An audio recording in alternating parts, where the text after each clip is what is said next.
Hi there everyone, and welcome to my video for day 3 of the 2015 Punchestown Festival.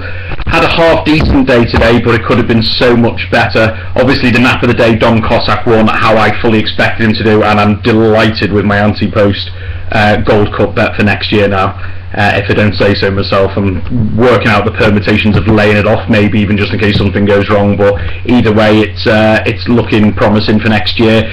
Thistle Crack, Tom Scudamore made a huge mistake trying to go up the rail, then he switched out and he's got beaten by next to nothing, and then the Dermot Weld horse in the bumper at the end, nod aheads, and it got beat.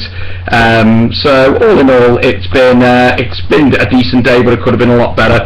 Tomorrow, I'll give you warning now, it doesn't look like a particularly strong betting day for me tomorrow, but we'll still go through the card and see what we can do. In the opener, which is the 340, Bog War's obviously of interest. He's very versatile ground wise, really impressive at Fairy House last week. He actually looked like he was over racing, to be honest with you, but he just walked all over them. He's got a £9 rise now, but I don't think he's necessarily finished here, so I'm actually quite excited by this horse, and I think he could have a really good chance.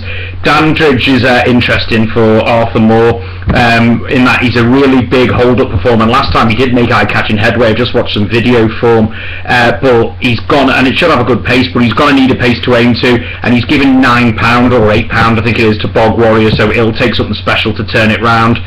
Golden Spear has to be feared because it's a Tony Martin horse right down at the bottom of the handicap, but I think he'll need to be something above average to feature here on his debut.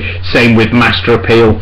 A horse that I did like the look of, and I think he must be worth a look at certainly, is Shutter Island.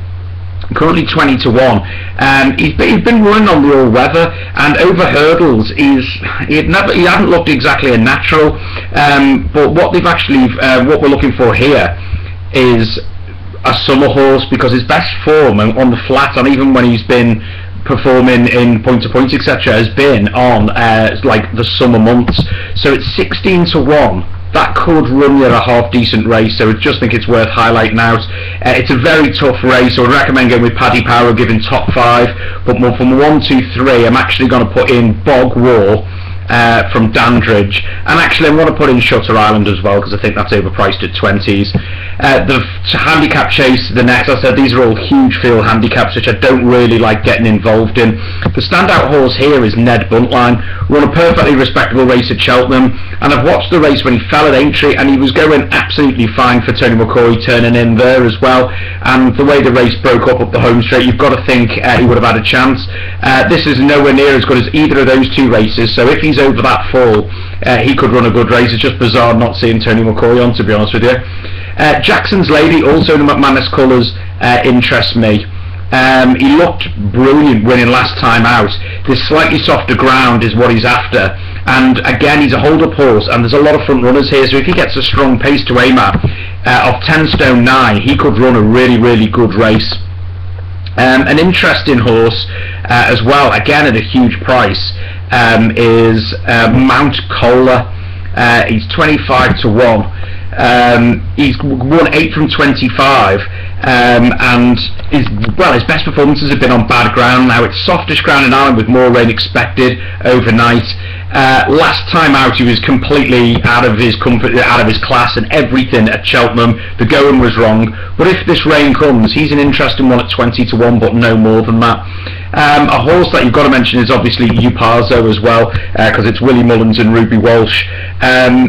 He's looked a decent hurdler, and okay, he's got to go chasing here with minimal experience, but off 10.9 he's on a good weight.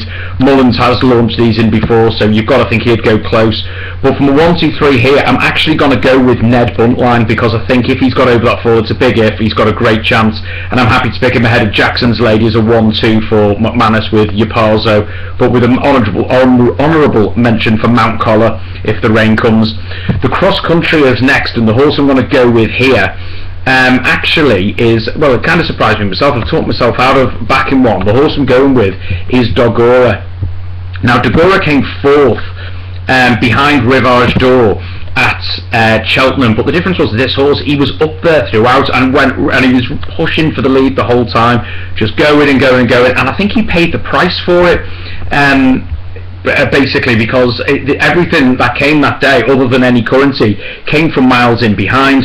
If he gets ridden with a bit more restraint now, because they know he stays the trip now, which is a big plus, I think with Katie Walsh on board, he could take a lot of beating. Last time out he made a huge mistake, like any horse can in the Irish National, so you need to put a line through that, and I think he's a cracking price at around 7-8 to 1. I think Rivage d'Or will follow him home. Great win, beat any currency fair and square last time. Or at Cheltenham, and then 9th in the Irish National. There was nothing wrong with that one, and I think back over this, I suppose you call it an unconventional course, he could run a really good race.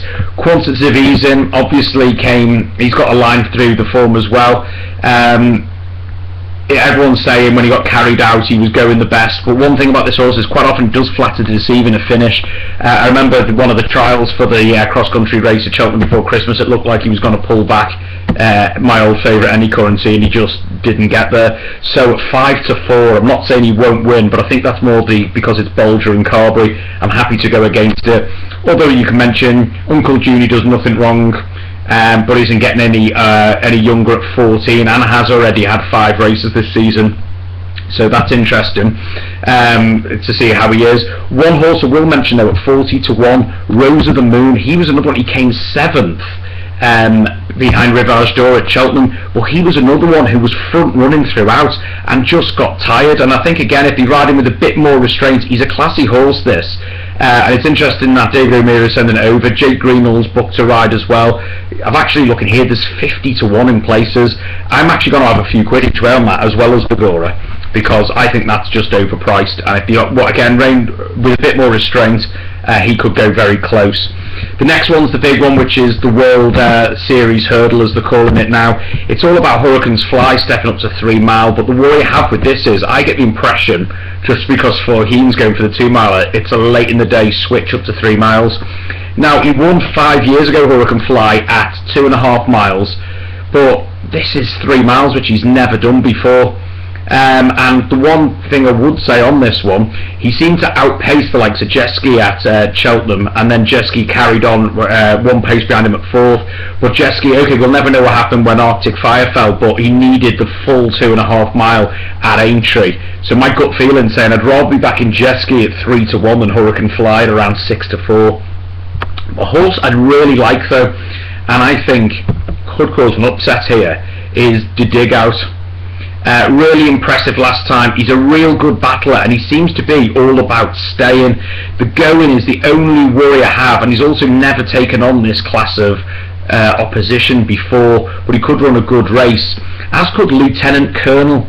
Now, Lieutenant Colonel had the world at his feet. He's got better all season before running no sort of race in the World Hurdle.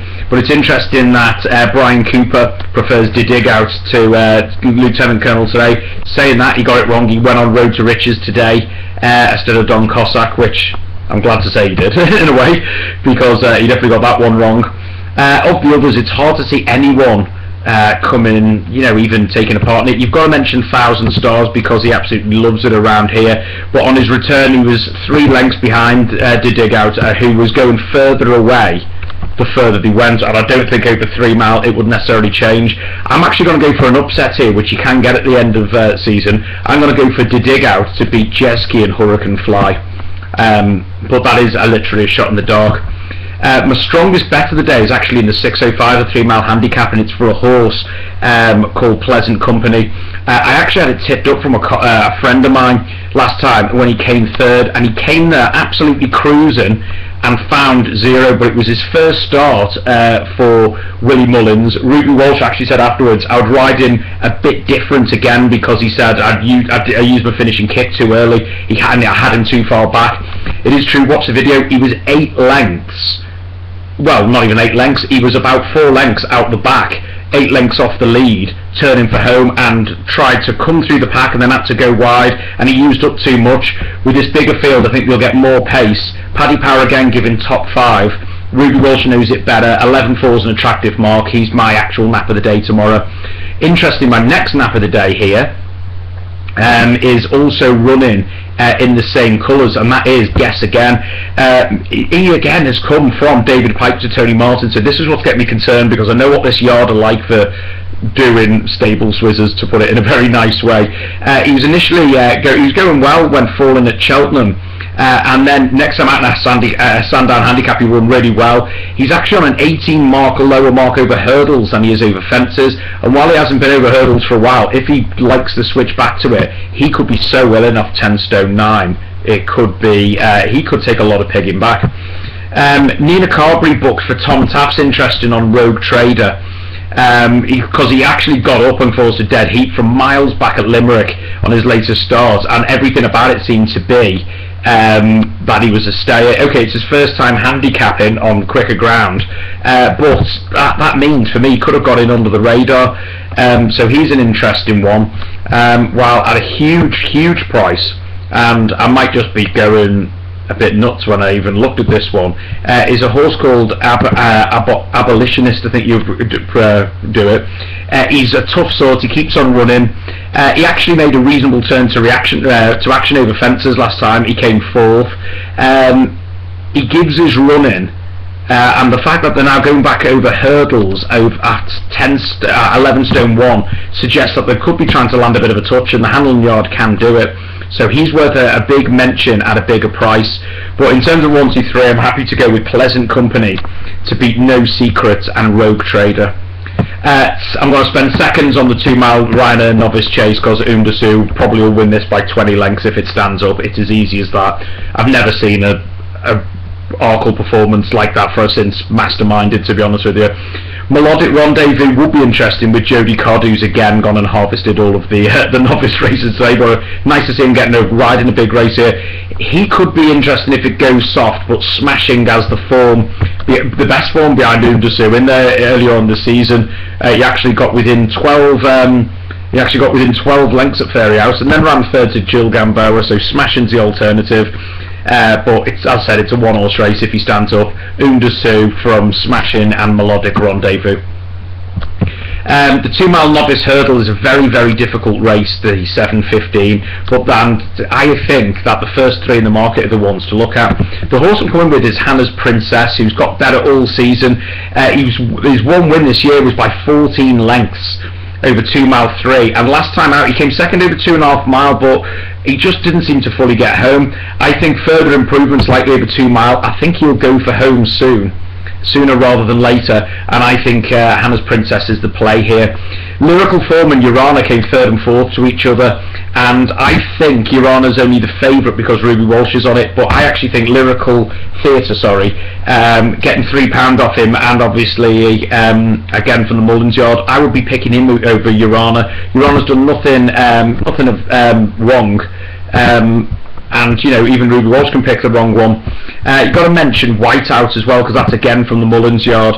Came 6th though at Fairy House last time when was seemed to be the 3rd string, seems to be the case again, and it's hard to make a case for the others. I'm actually going for here Hannah's Princess to beat Lyrical Theatre and Urana, and I've also done, or I'm going to do, combination forecasts and tricast there as well, because I think it really is between those 3.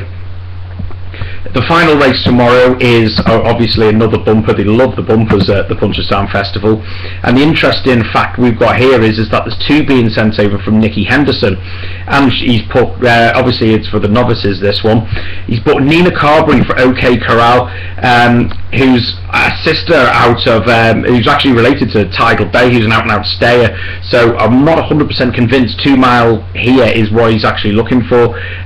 He won in really good fashion at Kempton last time, but his time was actually slower than Newsworthy, who Jay Codd's on tomorrow, and that's what the problem is. The runner-up has let down Newsworthy's form since, so the line through both of them, it's a hard one to actually pick up. But for that reason, I'm actually going to go in quite big on York Hill for Willie Mullins. He came for an astronomical fee. He unseated on his debut in a point when he would have won, and then since then has gone forward and just looked absolutely out of this world. He went for a huge fee, and on his last start at Garin in a 2 mile 2, he absolutely destroyed them, and you're thinking he's going to get better. The yard know how to win bumpers, that goes without saying, and I think he could end up running a really, really good race. Another one you've got to look at as well is Up for Review, because Katie Walsh is on it for Willie Mullins again. He was really bad though last time at Cheltenham, but the Cheltenham form is being stood up a bit here. So it's a really hard one to know what's going on, so I'm happy to avoid him at the moment. You've got to also look at the de Bromhead horse, Solan Natif, I think it's pronounced. He's actually coming back over a bumper after a really bad maiden hurdle event. But earlier this season at Leopardstown, he came in a bumper third behind Vigil and Belshill, who's gone in today. So he's got to have a great chance. I'm going to go for a 1, 2, 3 here, and I'm looking at York Hill to beat Solan Teeth, and I'm going to have to put one of the Henderson horses in it, so I'm going to go with OK Corral, with Nina Carberry always seeming to run well in bumpers here. Again, I hope this has been useful. Post what you're doing, and yep, good luck for tomorrow. Take care, bye bye.